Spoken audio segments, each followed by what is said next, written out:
yeah, we've officially made it 2 years, baby.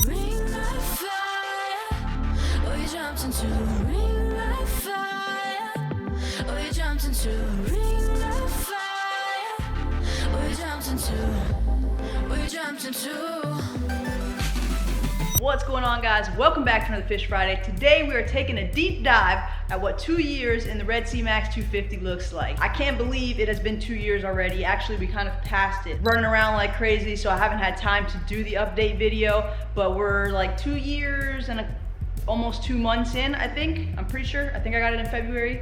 Yeah, I don't know. I'm not exactly sure, but we're gonna do the update. It is crazy to see how things have grown over the last 2 years and just to see the tank. You don't notice it. It's kind of like a little baby growing up. Like, you don't really notice it while it's happening, and then next thing you know, your kid's 6 years old and they look completely different. But yeah, it's kind of like that. Like, looking at the before and after pictures, it's crazy night and day, but it's, to me, just look like this every single day. If you guys have been here for a minute, you guys know that this is my Red Sea Max 250 Reef tank. It's the old gen with the all fully enclosed kind of thingy thing. It is a 65-gallon Reef tank, and I bought it used, with not with any of this coral or anything, just with the rocks that were all kind of piled up in one place, and then I restructured it for this kind of layout here. When I bought it, it also had the T5 setup, but I gutted that out almost immediately, and I installed 2 Radeon XR30 Pros into the hood. I absolutely love having the Ecotex in here. It is crazy. I wasn't really sure if I was gonna be able to do it for a while because it was so close to the water, but everything seems to be working out okay, and everybody seems to be loving life in there. That is the biggest change that I did, adding the Ecotex, and I'll show you guys real quick. I left the guard on there for protection, so that way, I originally tried to Velcro them and that didn't work, so then I had to do the hole drilling kind of thing, but I left that on so that way they could have a little extra protection from the water since they are so close. I was running a heater in the back, but after it malfunctioned one day and I noticed my tank was up to like 85 degrees or something absurd like that, I just powered it down, and my tank honestly just stays around like 82-ish degrees. Definitely battled some cyano for a long time. We're still battling a little bit. This is about a week after a water change, but it is nothing compared to what it was before. Some things that I did were I added some GFO, some carbon. I started using, I call them magic pads, but they're polishing pads to help get some of the excess detritus out of the tank. I also bumped up the MP10 flow, and just recently, this last week, since I was getting a bit of a bloom again, I dropped the MP10 maybe like 2 inches lower to see if that kind of helped, and it honestly has helped a little bit. I have little patches here and there, but again, this is a week into it, so it's not too terrible. Granted, obviously, we still don't want this, so I'm still working towards fixing it, but just trying to do it slowly without making too many quick changes. If you guys are new here, I am not the kind of person that gets super scientific on this channel. I kind of keep it light. I just tell you guys about what I'm learning along the way. I am not a pro by any means, and I am still learning a lot. A lot of times you guys help me out and help others out by dropping some comments and information in the comment section. And in terms of my Reef tank, I like to keep it very minimalistic. I'm not the type of person that likes to put a bunch of extra stuff, dose a bunch of extra stuff. Not that there's anything wrong with that. If that's what you do, that's great. Like, whatever works for you. I like to keep it simple. Basically, I'm lazy, so I like to do the easiest thing possible to solve a problem without causing a bigger problem, if that kind of makes sense. In the back, I currently have GFO, a ChemiClean, and the filter floss, as well as the magic pad. That's pretty much it back there. Heater's off. And then in terms of dosing, please disregard the dust, but I am using the auto doser from Joby or whatever still, the 3-pump doser. Look at this. Sorry guys. This is still working really good for me anyway. I've heard you're supposed to recalibrate it. I should probably check that, but I haven't. Anyway, I set up this whole DIY Voss bottle doser kit. I will link the video if you guys want to see how I did this, but yeah, drilled the holes in the top, all the little contraptions, and then ran it. This was originally supposed to be for RO, but I just never, set it up. So Yeah, I did this cord management too, which looks freaking sick.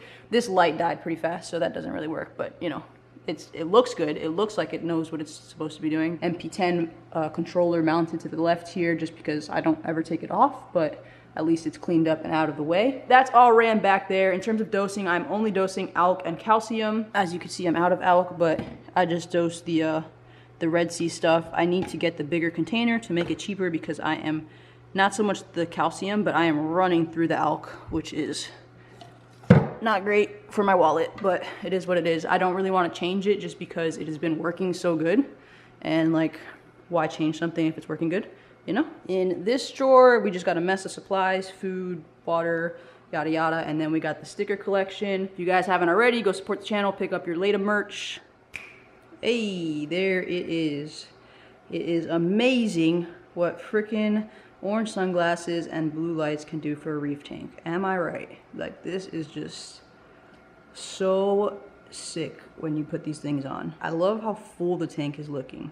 Granted, we still have the 2 spots that I've been trying to fill up for freaking probably over a year now. The grafted Monty was a little frag, and then it grew out from another piece and it was too much, so I had to cut it, and I said, let me put it against the wall too, and now it's plating out like that. And it looks super cool. You got spots on the bottom of it too. Green leather is just getting blasted by that flow. It opens, so I don't understand. It's very confusing. This Q-tip thing, which is a pink leather, we just call it Q-tips around here. My mom does not like it at all because it's just so like bland, which I gotta say, I don't really love it, but it's a nice little border. It keeps this green spongalis from growing all over the place. The green spongalis was a pain in the ass before. It's kind of gotten tamed because of all this stuff going on around it. The leather stopped it from going this way, and then before it would kill the Monty, but I don't know what happened here. Something happened that the Monty said, not today, homie, and it is growing around it and winning, which is super dope. Not sure how that happened. The same thing over here with the acro.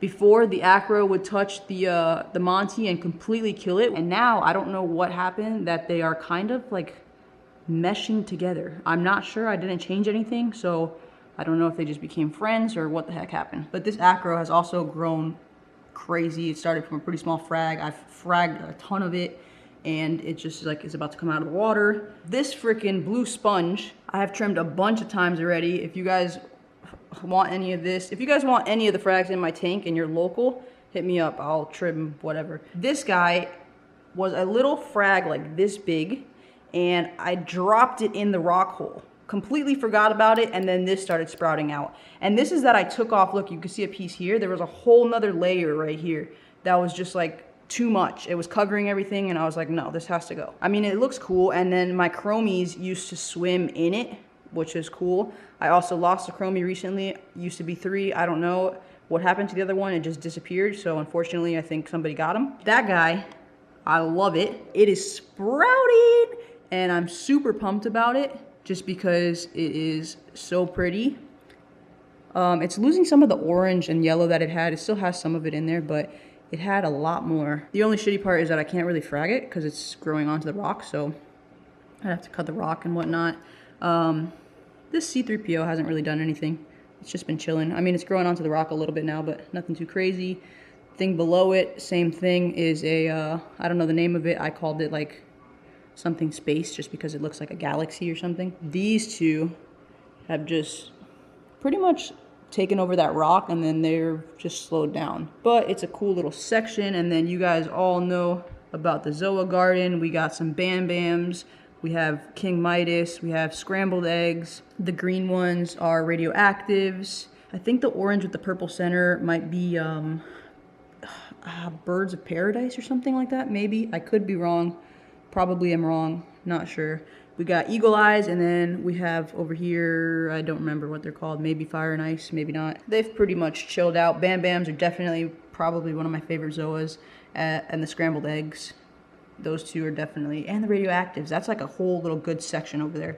Super good. 24 karat gold. Oof, look at the tank from this side. You know what I'm saying? Freaking love it. Shit looks good. So much color. I'm a big fan of all the color. Green Slimer was taking a while to take off because I put it kind of farther back, probably too little bit of light. But now it hit a growth spurt and it is taking off. You can see this which is actually going to be pretty dope. I'm hoping it kind of goes like and just does something crazy. It kind of looks like a Grinch tree right now.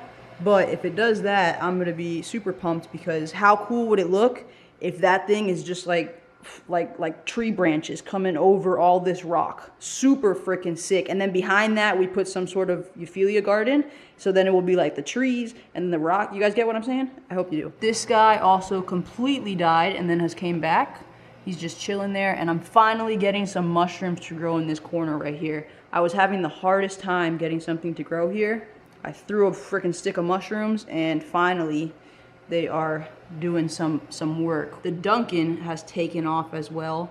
I mean, I'm not sure, to be honest, because I just keep staring at it every single day. But then when I compare it to what it looked like before, I mean, I feel like it's gotten a lot bigger. The clownfish definitely love it, and I can't even stick it straight up anymore. Before I had it right there, but I'm losing some sand, and the clownfish keep knocking it over. So what I ended up doing was just leaning it against the rock, and yeah, seems to be doing a-okay. This red mushroom does not want to split. It is humongous, but it doesn't want to split. The Recordia hasn't done much right there. Down here, we got some pink hippos.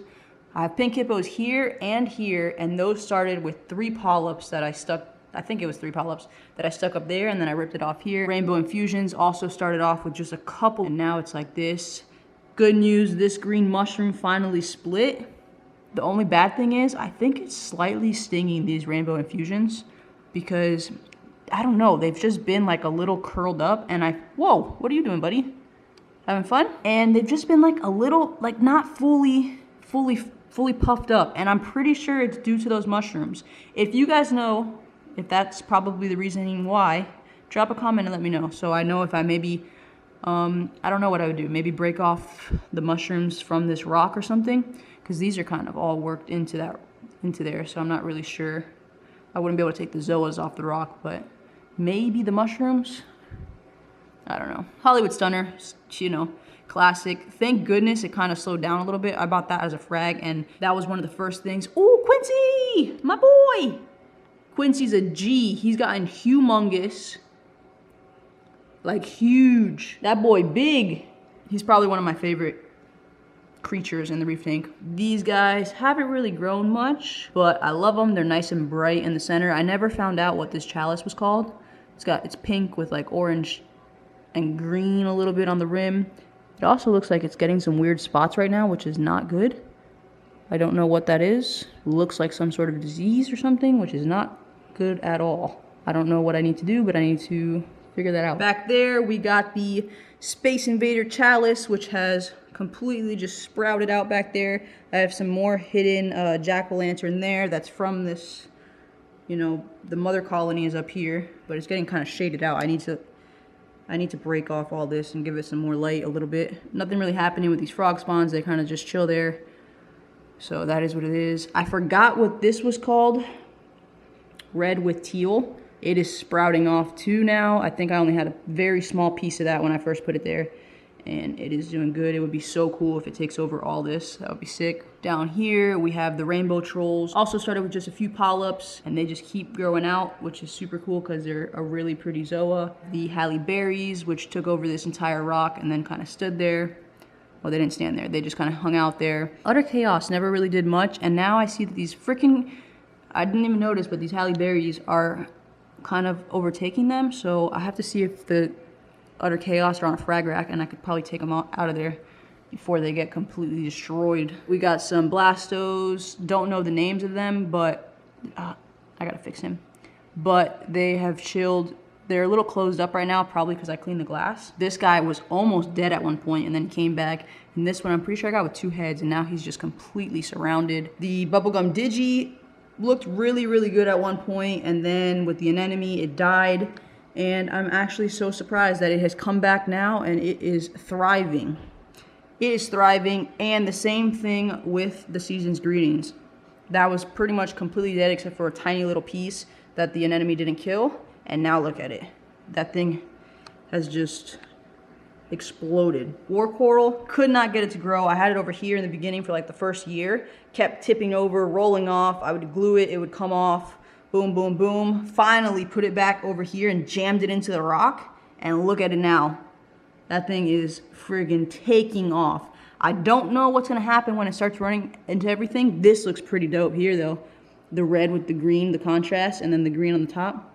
Yeah, so I'm not sure what's gonna happen, but I mean, it looks like we're gonna find out pretty soon because that thing is just not slowing down anytime soon. Over on the frag rack, it was originally just supposed to be a temporary thing, but I just keep having stuff to frag, so we have whatever this is. I don't know what it is. Gotta go. Frankie's acid trips, plenty of jack-o'-lanterns, some Pikachu-zoas, Bam Bams, rainbow trolls, hippos, season's greeting, and nuclear meltdown. Almost forgot we got some solid mushrooms back in this corner over here as well. Little boop boop, little piece in there. All right, before we freaking wrap this up, you know we have to do the top-down look because it is one of my favorite views of this tank. 3, 2.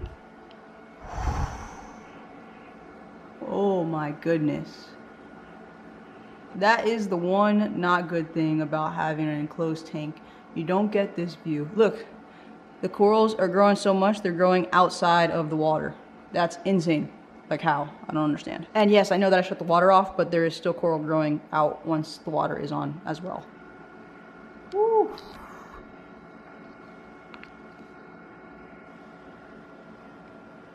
The 2-year update on the Red Sea Max 250 Reef tank, ladies and gentlemen. What a ride it has been. What a ride we gotta go, you know? Reef-a-Palooza's coming up. I'm hopefully gonna get some freaking coral, because, you know, I skimped out on the last one, but I think I'm gonna do some stuff this time, hopefully. Good deals, right? You know we're about good deals only. Speaking of good deals only, I've decided to throw an aquatic event towards the end of this year, so get ready for that. Can't really share too much information on it yet, but just know it's coming. And I hope to see a lot of you guys out there, especially you local people. You local people, you guys better come through. Say what's up. I'll be very upset if you guys do not come. No, I'm just kidding. But hopefully you guys can come and check it out. And hopefully we have some awesome vendors there, some awesome art. I want to try to do some workshops so people could learn some stuff. I don't know. I feel like it would be cool maybe to do like, you know, somebody that's really good at fragging stuff on how to frag certain things, or maybe a workshop on aquascaping, like what do's and don'ts of aquascaping. I think those will all be really cool things to help people learn stuff. I'll have to record them so I could watch them later too. But yeah, I think it would be cool. I'm trying to bring a little twist to the fragging, swaps, and festival world. I will share more information with you guys as I know the information that I have. I don't know what I'm saying, but yeah, super excited. I hope you guys enjoyed this reef tank update. 2-year mark, can't believe we made it. Stay tuned for the 3-year mark as well as the corals we put in here. If you guys are new here, hit the subscribe button, turn the notifications on. We got new fish videos every single Friday. Also, consider supporting the channel by shopping the merch. I will drop the link down in the description, shoplada.com. We got shirts, hats, stickers, all the good stuff. If you guys don't want to shop the merch, it is completely okay. Drop a thumbs up on this video. That helps support the channel as well. Really means a lot. Thank you guys so much for watching, and we'll see you in the next one. Later. Jumped into a ring like fire. Oh, you jumped into a ring.